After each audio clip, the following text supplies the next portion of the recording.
Inilah hasil dia guys. Korang-korang tak payah pergi salon dah. Korang pakai je ni, rambut korang akan halus, telus, lurus. Pakai je ni, tekan je picit. And then kau pakai dekat rambut. Pakai selama 20 minit kot. Rambut korang akan macam baru keluar daripada salon. What?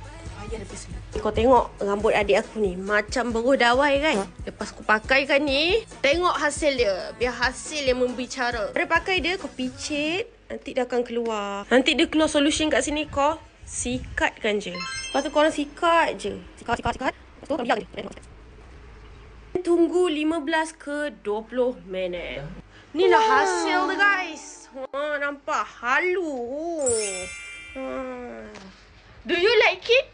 Lepas dah pakai tu, kita pakailah hair serum. Nah, pakai. Pakai serum.